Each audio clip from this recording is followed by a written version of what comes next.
Welcome to Legal Tech Live. This is the podcast covering the people, products, and platforms transforming the legal industry. I'm your host, Nick Rishwain, founder of Legal Tech Live. And I'm Hannah Zumau, our in-house marketing expert. Every week, we'll bring you unfiltered conversations with the founders, builders, and innovators in the legal technology sector. This is the show for those interested in growing their businesses and improving the legal world. And the founders and operators looking to learn from others. So if that sounds like you, join us and stay tuned for the following episode. Welcome back to Legal Tech Live. I'm Nick Rishwain. I'm here with my co-host Anna Zoomout and our guest Gordon Cassie. Gordon, welcome to the show. This is a founder-friendly show. You have been in the legal space and legal tech space for quite some time. You've had one company already acquired by iManage, and so you're at it again. Tell us a little bit about your own background in legal tech, in coding. Please run with it. Yeah, for sure. I started as a lawyer. I practiced as a lawyer in Toronto, doing kind of corporate securities work. And this was like 2012, 2013. And at that time, when deals were closed, about half of deals were closed in a boardroom, and they'd lay out all the folders of all the documents, and everyone would come in person and inspect all these documents and stand around. And sometimes there'd be champagne. And it was actually pretty cool. It was like what I signed up for. So that was half of deals then. And then the other half of deals were closed on email. And basically the way that worked is you'd sit in your office alone and you'd get a bunch of emails, each with 50 to 100 attachments. And then I would open up my C drive and drag the attachments into the folders.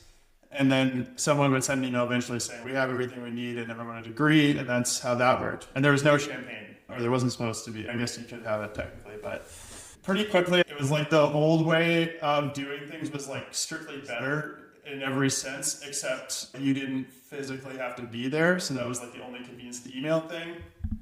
And so a friend of mine from law school saw Hill's a Man, and myself set out to create some software that would do this process. And that became this company, Closing Folders, which we built up and ultimately sold to iManage in 2020. Excellent. Tell us a little bit about Closing Folders and what it did. And that's a great name for somebody coming from the legal world, but tell us what that did and what it focused on. Yeah, so in the abstract sense, it was trying to recreate that physical experience in the digital space. There was like this process of product discovery over time of what things could you do that would be interesting enough for a lawyer to stop doing their current thing and try this new kind of risky tech thing in the cloud or whatever. What that ended up being was closing checklists, signature pages, and closing books. This is our mantra. So organizing everything in the closing checklist, all your documents, tracking all the signature pages. It turns out if you need to get 500 documents signed by the same 4 people, it's just a lot of shuffling papers, and we had a lot of value there. And then closing books, which was like pulling this all together and creating the final record of closing that you could deliver to your client. And that was a great one because often if you finish a deal and then a month later you get some piece of paper missing, you do a bunch of work to finish the closing book, you're probably not going to send your client a bill a month later for another 10 hours, right? So people really liked cutting out that work with technology. And I love that you used cloud-based because it feels at the time that was revolutionary. And now it feels when I see, and even I still say it and I go, why am I saying that still? But really excellent. So you're a corporate lawyer, and I think you became the sole developer on your first project. How was that experience? Yeah, basically, so I'll hold myself for both lawyers. I always had done some coding stuff. Like on the side, I was interested. I like video games a lot, so like that was the extent of that. And we went on Google, we're like average developer salary, and it was like $80,000. We're like, okay, so we like went and we got $80,000. We're like, okay, now we'll get the developer. And like it turns out that's not how that works at all. It took 3 years till we found like an actual good developer who wanted to work for 2 people out of an apartment or whatever. So in the meantime, I was like, I'll figure this stuff out. So I just went on YouTube and I was like, I'll make a prototype. So I made this prototype that we could show in demos, and then I started figuring it out and figured out like, oh, this could actually be the real thing. And 3 years later, I was a professional developer for all intents and purposes. That is fantastic. So this story about I have to go into it. So you got the 80 grand, and between that and finding your developer, you realized I have to start building something. Is that what happened there? How did... Yeah, it was the naivety of never having run a business. If you ever going to hire someone, it's, like people don't just show up and apply for your job and they're just like perfect for it. That is why Google has like a campus with free food and like all this stuff. Like it's all because this is so hard. So that was like a quick lesson that we learned. And in the meantime, we just made up for it. But okay, we're going to figure this out ourselves. Excellent. Okay. And it started to work, and then I would go to a lot of meetups. It was in Toronto. There was cool stuff happening at the time. This is like, just on the technical side, single page apps, which is what like React, a lot of people know about React apps. This was like the beginning of all that. And remember, like prior to this time, websites kind of sucked. Like they didn't work very well and they couldn't have like rich user interfaces. And this was like the inflection point where like suddenly you could do all this cool stuff in the browser. You sold that company or it was acquired by iManage. You're now working on a company named Eno at NoPDF.com. Tell us about that. What does Eno do? What is the focus of this company? For sure.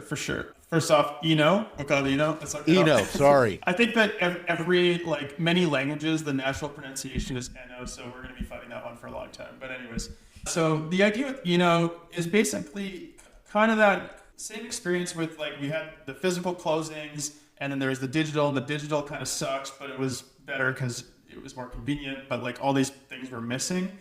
And when I started looking at what was happening in AI and legal, when I kind of checked back in last year, I was getting sniffs of that. Basically, there's a super cool technology, which is LLMs. It's obviously crazy powerful. There's all these solutions that are coming out. But when you start using them, it's all these things that were like important from what I was doing before are like missing now. And the one I really latched on to is I just think as a lawyer and in many professions, you're frequently like leafing through hundreds or thousands of pages of documents for that one thing. And this is AI should do this, right? And all the products that out there that do this, you put your documents in, you ask the question, and you get this AI written answer. And you're like, is it right? Is it not? And like maybe there's a citation you can click on and it's kind of, yeah, like somewhere in this page it says that. And you're like, where? And so what I really want to do is we're calling it evidence-based AI. So when you ask a question, most of what's on your screen is literally snippets of your documents. And the thing is like 80% of the screen should be documents. And so you're still reading your documents, doing the thing you were doing before. AI is stepping in and just saving you the time of filtering through to find like, this is the section you need the section two. But you're like super grounded in your source material. And so that's what we've done with Eno. I do have a follow-up on that. So you're looking at your screen and your documents. Is this kind of a retrieval augmented generation like eDiscovery would be, or it's more interactive than that? Yeah, you could. So retrieval augmented generation in the general sense of that term is like when you ask me a question, before it answers, we're going to retrieve a bunch of content. Gotcha. And then the AI is going to answer with that retrieved content, and it's going to have an augmented answer because it had this stuff, and it's going to give it to you. That's by the letter of the terms. What it ended up meaning in a lot of spaces was vector search. And I don't know if anyone cares about this, but basically... No, I think the detail is good because I don't know that. I didn't know that differentiation between RAG and vector search. Yeah, so a lot of people, when they hear RAG, they just think vector search. It's unclear what actually the meaning is anymore, but the idea of vector search is you take millions of documents and you turn them into vectors, which is like lists of numbers, and you put them in a giant database. And then when you ask a question, you turn the question into numbers, you go in the database and you say, find me the 100 closest chunks of text from all my millions of chunks of text that relate to this thing, and give them to me, and I'm going to put that in, and that's going to augment. And so That's what a lot of kind of RAG products are doing. And so we're not that. So that I would say the big thing is with vector search, you could have a massive data set, like millions. Mm-hmm. In Eno, you open up a folder of documents. You open up a folder, it could have 100 PDFs or 500 PDFs. it's not going to have 90 gigabytes of PDFs, right? But then when you ask questions, it is going to retrieve information from those PDFs and use that to augment the answer. So for clarification for the audience here, for me, what I'll do for this type of thing when I'm using Claude is I'll create a project. So you're really, for simplistic overview, you're really talking about you're working in a project, right? With specific documents. Yeah. And you only want, okay. All right. Yeah. And then the other thing that's very unique, but is it's a desktop application. So you don't run in the cloud. You download this and put it on your computer. And what's great about that is what we call the ergonomics. So if you have a PDF that you just downloaded, you right click, open it, and search, and then you're there, right? There's no go to this www.myai.com, upload whatever. It's very quick to get in, ask a question, get it. Excellent. I believe your core promise is AI that shows its work. Can you explain for our audience what that means? Yeah, if you were to go to Claude or any tools and you pick your documents, you say, here's the documents, here's my question. It will give you an answer, but it gives you this long kind of paragraph answer. And you're looking at it, and 90% of the time it's correct, but there's these cases where it wasn't correct and people got burned.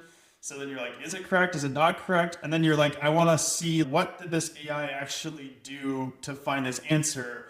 And it's, as I mentioned, some of the products will have page 17 said something. So you're like, what's happened to page 17? And so with Eno, when you ask it, it'll be like, here's the answer. And then this section, which is a literal rendering of your document. And then underneath, this was important for this reason, right? That's this section. And what's really cool is it helps you reading your actual documents. So you're building the same analysis. And it's also equipping you to disagree with the AI, which is interesting. You might read it and be like, oh, it didn't know about this thing, which maybe I didn't even give it, right? But I was following the logic, but it's missing this piece or something. And that can be really empowering for more complex kind of questions you would ask of documents. Interesting. When the AI is surfacing certain part that you're looking at, certain part of the document you're looking for, is that dynamic? So if I wanted to cut and paste that certain part of the document into another document that I have open, is that possible within that once it's surfaced in the AI? Yes, what we have right now is when you get one of these answers, you can click a button to get the whole thing in your clipboard, and you can paste it. Oh, perfect. Okay. Pull out pieces. But what's really interesting about all this, you would have thought so the AI, you can say, answer my question with quotes, right?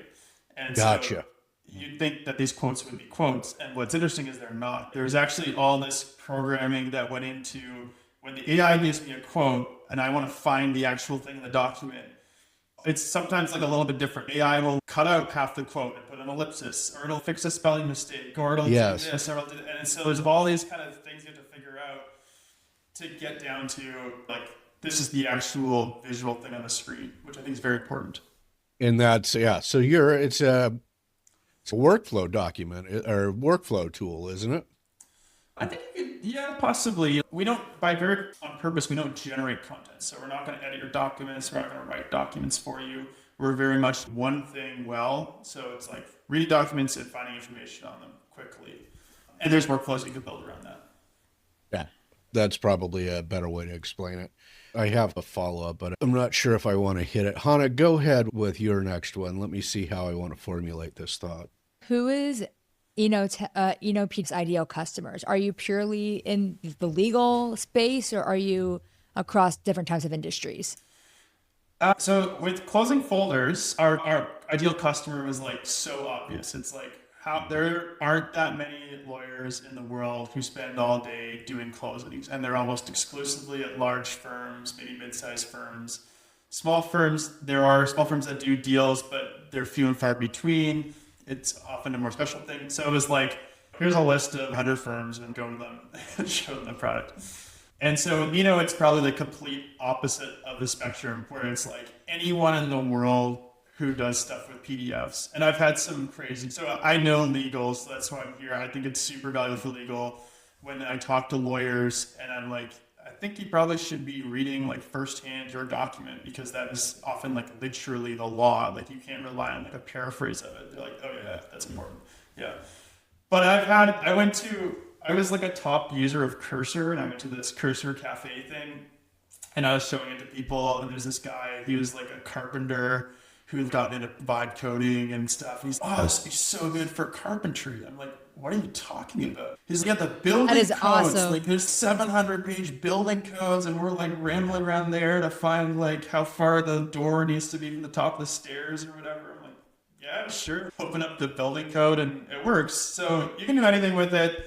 And for that reason, we made it, it's not like an enterprise thing. Anyone go to enopdf.com. It's fully free. You can download it. You can try it. You can use it. It's like super accessible. And So that's really interesting, the way that he saw that for going through building codes. I just yesterday was looking at a piece of proposed legislation in California. And I was like, so I put it into a project and had Claude look at it, and it did paraphrase stuff, and it did help me a little, but it was not looking at the document and pointing me to the proposed legislation, the section of the proposed legislation that I should look at. So I had to have that in a different screen. Yeah. I was scrolling on it. It did get the job sort of accomplished, and it was sufficient for me just viewing something. It wasn't sufficient for me if I'm actively doing something in a file, right? Would not. That I can see now more clearly, where Eno would definitely focus on when I'm actively doing work in a file, how much more beneficial this would be. absolutely. Yeah. It's funny, on our website, this anecdote happens. We have a cul-de-sac, and there's this basketball hoop that had been there for 5 years. And then once last summer, some kids in the cul-de-sac started playing basketball on it for the first time. No one ever really used it. And then suddenly the bylaw officer shows up, and they're like, oh, this basketball hoop can't be there because it's obstructing a water hatch or whatever. And so we did a petition, whatever. Anyways, so on our website, the demo is downloading the city bylaws. And Yes. can I put a basketball hoop on my driveway? And it's just this classic thing where I can't remember what it says, but it might say you cannot have an object obstructing a process. So it doesn't say basketball hoop. If you're just in person, you're just like basketball hoop. It's not going to come up. But AI can find this, and you go read a section. You're like, oh yeah, obviously this is my answer about basketball hoops. That was yes, that is an interesting.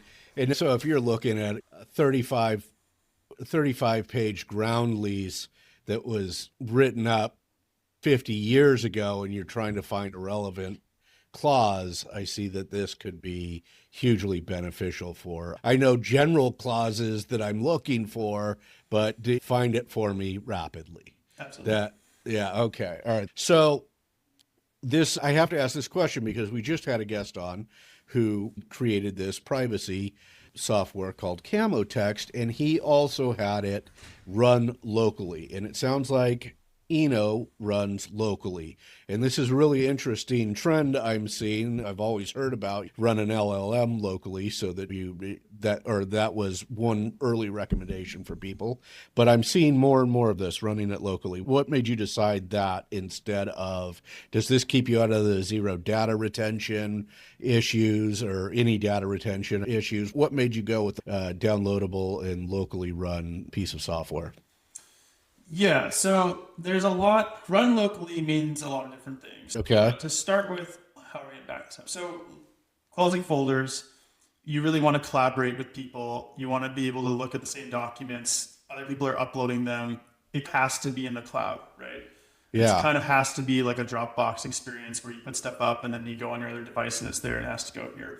And what's interesting is you talked about how cloud kind of started happening in 2012, 2013. People had tried closing folders-ish things previously, and I think because cloud wasn't happening yet, it was hard to really get that value because this needs to be cloud, right?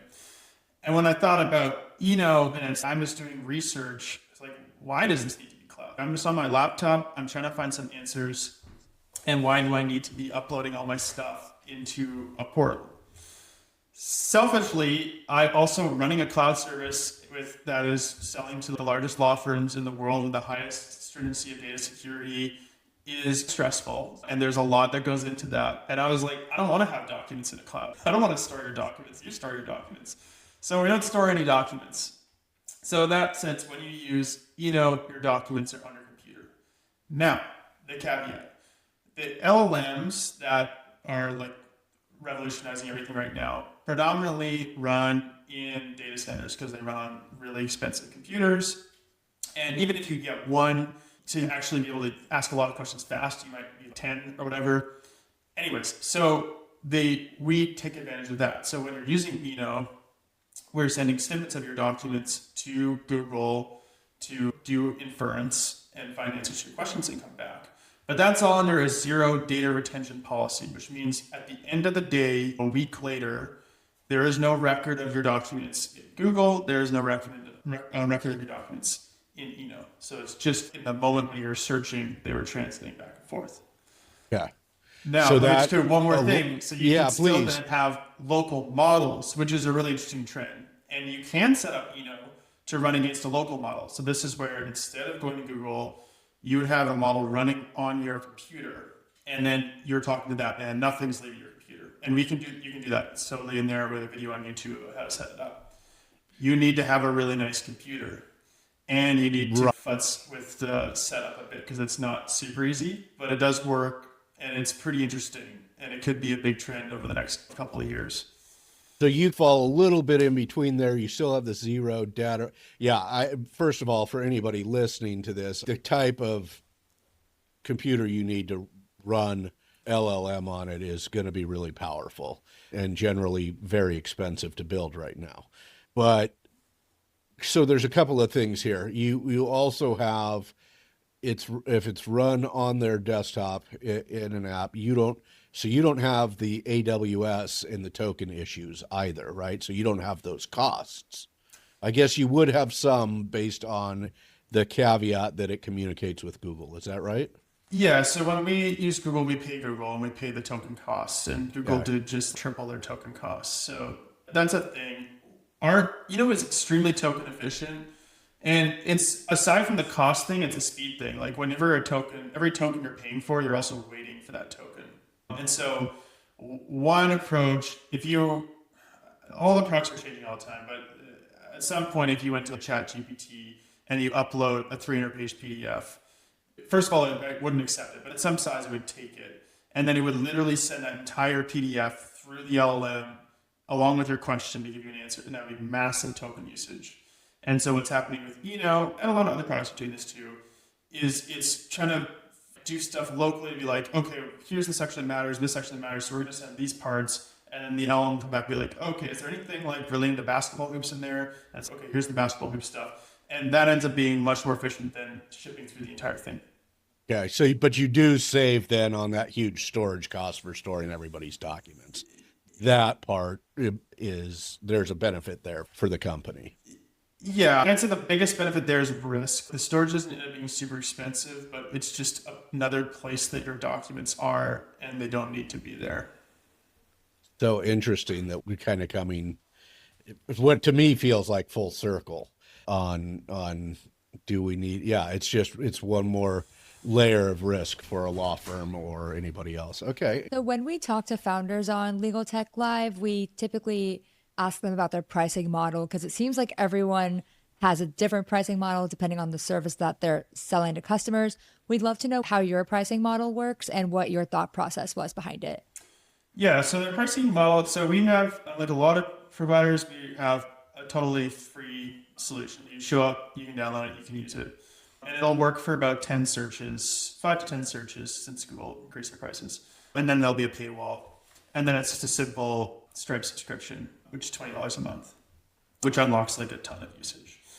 That's like the consumer story. Of course, at a large law firm, they wouldn't necessarily be throwing in a credit card for a Stripe subscription. They have a lot of questions. And so then there's enterprise pricing, which really it aligns with like most of the enterprise solutions out there in terms of how it boils down, right? They're kind of different ways of coming to the same number. Yeah.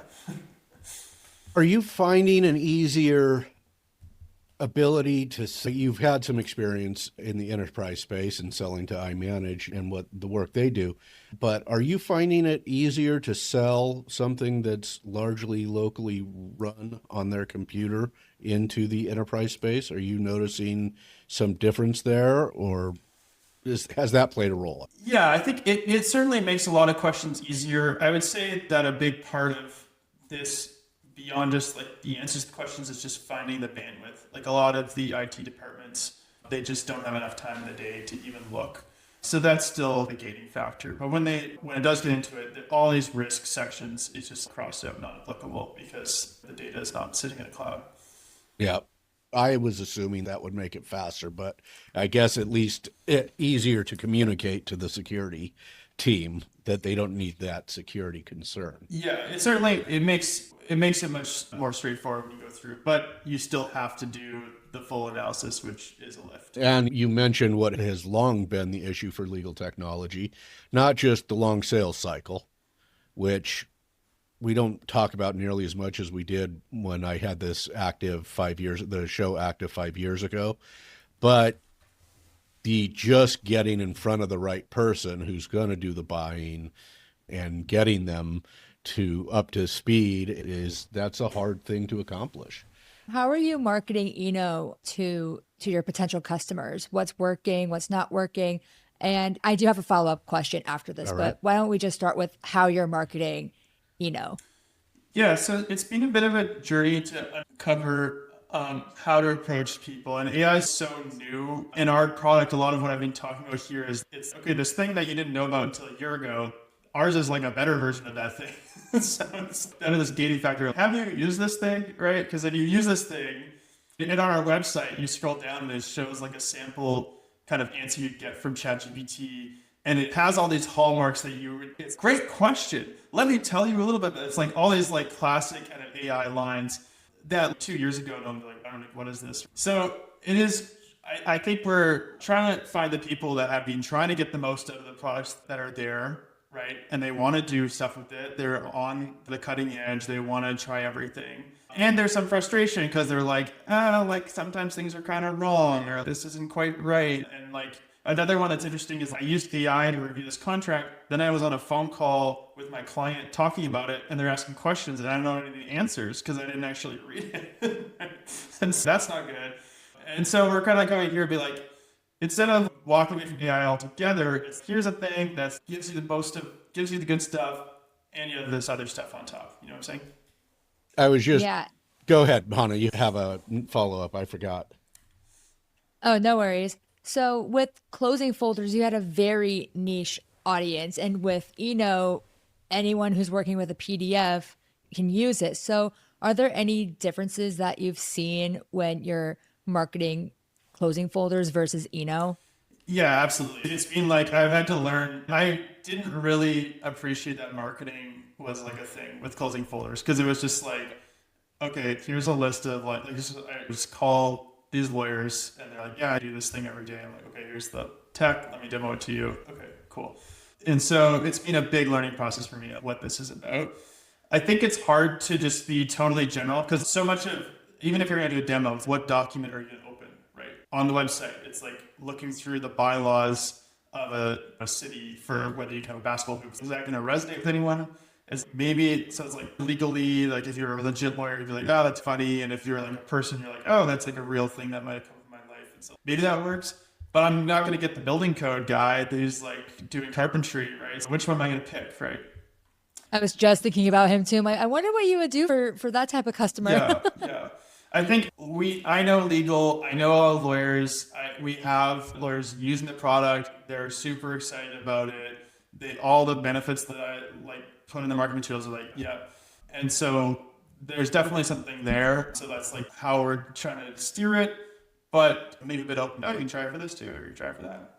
Yeah, I'm thinking insurance policies, anything like that would have huge use for it.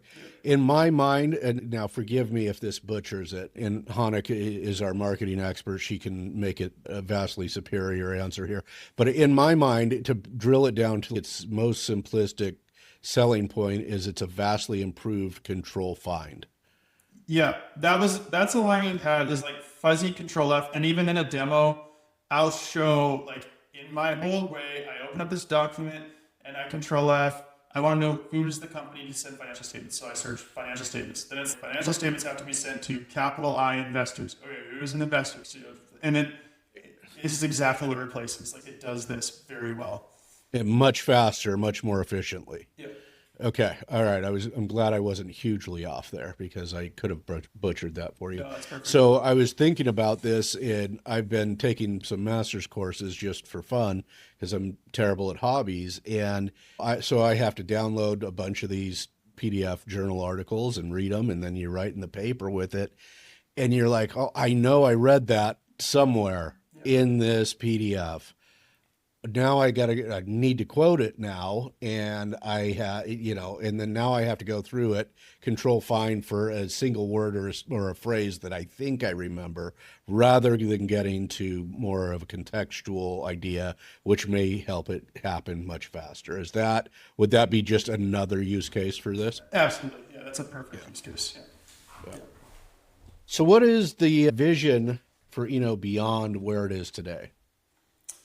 Like I had a company, it was quite successful. It was stressful. And so to come back and be like, I'm doing another company, there's a certain like, why is this one, whatever are we going to do with this one, more intentional about the long-term journey. The reason I call it Eno, I do a lot of crossword puzzles, and I really want Eno to be famous enough to be in a crossword puzzle. And if you do a lot of crossword puzzles, it was like one of the most common answers because it just fits. It's like very useful fill.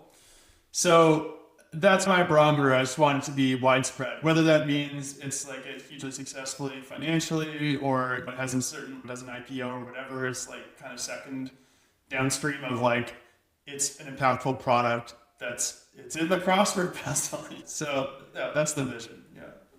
Okay. Cloud chatbots are your stated competition. I'd love to know why, and how do you stay ahead or continue to compete with them? Yeah, I think I mentioned you use Claude, right? So Claude is this super powerful product, and they have incredible developers. The pace of what they're doing is insane. And so for every tech startup, there's a question of, will Claude just do this, right? And so I think unacceptable answer is no, because we're better than Anthropic, because we're not. All the best developers work there. We're on the clock, whatever. So is this something that you actually can't do if you're Claude? And I think that's where I get to sleep at night, because Claude has to be everything. Like, you can open Claude and you can do anything you can imagine, but that means it has to have the buttons to do all those things. It has the windows to do all those things. It cannot have that level of focus that 80% of the screen is just going to be documents, and it will not answer a question if it's not in the documents you provided. And it's got this user interface that's totally built around that. And so that's really the focus there of, we're going to do this singular task exceptionally well. And just definitionally, someone that's doing 10 different tasks cannot hit that level, and then will be a product of choice in that category. I think to that same end, when I've used Claude to help put projects together or something, you touched on a piece that is bothersome in any project. In fact, in an article I was writing this last week for Expert Witnesses, you touched on this thing about, is it paraphrasing or is it giving me a direct quote? And I had to go back to the actual source that I was using, wherever I found it, and go, what was the actual comment from the judge or whomever wrote one of the articles that I was citing? And I was going, all right, that is a concern for me. It does hallucinate or it does paraphrase, but in this instance, am I now quoting something that isn't in that document because it would paraphrase it? So that's I want what the court said exactly about AI usage for expert witnesses. Not what Claude interpreted it as. Yeah, and I think this hallucinations thread is super interesting, and it's going to be a big theme. I find it really interesting taking in LinkedIn week to week in legal tech. Some weeks it's like you have these massive startups that have raised at crazy valuations, and they just like this, the moon is the limit. And then there's this, will Claude come and eat their lunch, and this battle over this thing. And then the next week, it's like this law firm has just been humiliated by a bunch of mistakes that AI stuck into a document. And actually technology is causing like disastrous professional consequences. And so which theme is right? Like, they're completely in opposite directions. and which one is going to play out long term. And I started digging into the hallucinations thing, and there's a lot of, okay, most of it's self-represented people, or it's like smalls and solos and stuff. But when you plug directly into the feed, like literally just court listener, like a bunch of search terms, the volume of this is insane. It's just constant case after case. And when you start reading, even a year and a half in, you read the judges writing about this, and there's this tone of exasperation. Here we go again. And the court dealt with this in this case, and this case. And it's like, it's a big thing. And Gordon, if I'm trying to bring myself up to speed on a topic, I don't care if it paraphrases, right? Because I've noticed that its paraphrasing is generally pretty good. But if I need to cite, that's a different experience. And that's what lawyers deal in. If I need to talk to you about SOC 2 compliance for Eno, and I don't know anything about SOC 2 compliance, I suspect that if I put some documents into Claude and I have it kind of give me some bullet points on it, it's probably going to do a pretty good job. But that's a different standard than when I need to have a citation that works. Yeah. And there is this thing that I think everyone working with this stuff is evolving, of this kind of risk barometer of, okay, here's the things that AI is good at with 99%, and then I can use it at that, and here it's 80% accurate, so I can use it for these kinds of things where it's low stakes. And we're all evolving this barometer and fumbling around in the dark, learning on the fly, and all the text changing all the time. But there's a big theme there, and what I think personally is like, some things that people are saying, like, AI can do all this work for you, it might turn out when it's all comes out that actually you should never do that, because 25% of the time it's horribly wrong and it will cost you your career, right? And so like, just take that button out of the interface. Right? Yep, that is exactly right. Anyway. I want to pivot to the fundraising conversation. Have you raised any money, or do you plan to fundraise, or are you bootstrapped? Yeah, so we've raised money from, I'd say, patient capital. So I very specifically didn't want to do VC capital. Closing folders was a success. There was a lot of success from that. But I appreciate it took us 3 years to get our first customer, really. And even if closing folders or closing folders. Yeah, closing folders. Yeah, it's just a long sales cycle of law firms. It seems that some of the AI companies are getting past that, but I think that the kind of underpinnings of that haven't gone away. It just takes time. Mm-hmm. And I think the long tail of it, having flexibility to build different types of companies, like you don't necessarily need to just extract every last dollar from every customer to return to investors, is potentially good. So that's what we've done on that front. And we're very well capitalized to continue with this, but we are not just trying to raise like the next valuation and just go bananas. This is becoming a fad, Hannah. We've heard this now a couple of times from folks. Or not a fad, but potentially anecdotally, we are seeing a trend on this show, which is kind of cool. It's interesting with closing folders. Sorry to interrupt, but with closing folders, we wanted to raise VC money because we just wanted money. And we even went to Y Combinator, we interviewed Y Combinator, and Michael Siebel there was like, the TAM of legal is just too small. It's just not going to work. Yeah. And then we talked to some VCs and some of them, TAM's terrible. So we're like, okay, I guess we won't. Then the company started working really well. We actually had really good growth metrics. And the level, so VCs just, oh my God, you have to raise money. You got to come to one VC had made an entire suite of branded stickers with our logo and nailed them to us. They're like, this is like, they had this whole story about it. And I'm like, where were you like 2 years ago? It's like, I'm looking at the numbers and like, I don't need any more money. Like, why would I raise money for you now? So it's just weird. It's very strange that now this is an option in this new cycle, but I still think Michael Siebel might have been right, like in 2015 or whatever it was. Like, nothing changed, right? It is a weird group, and I try and tell anybody that I've ever talked with, not that I know it all about VCs, but it being on the fringes of it with some friends, it's like they have got a sales funnel just like the rest of us. Yeah. That's how it works, right? They are reaching out and they are looking for hot leads or warm leads, and they're doing lead nurturing just the way the rest of us do. So when you go from, oh, we're not interested, to, oh, now you should raise, that feels to me like, oh, you've passed our early stages of lead nurturing. So we ask this. I don't want to keep you all day. We usually wrap up about 45 minutes. Gordon, you've been a great guest. Fascinating, and very focused solution, which we love.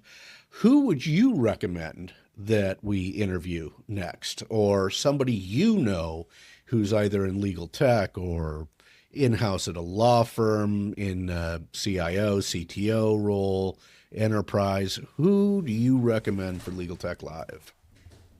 Oh, geez. I wish I had an answer off the cuff. Yeah, You can tweet it to us later. I'll tweet it to you later. Let me think on it. I don't want to throw anyone out there, but let me think No worries. Think about it. Yeah.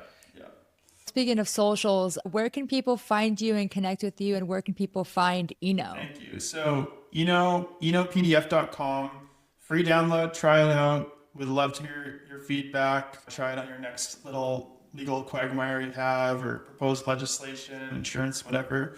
So that's enopdf.com. Follow me on LinkedIn. I try to post just information about technology, try to be quasi-educational. So Gordon Cassie on LinkedIn. And I'm also on X, which is fun too. Check me out, Gordon_Cassie on X. Yeah. Excellent. Gordon Cassie was our guest today. The company is Eno, E-N-O, and that's you can find them at enopdf.com.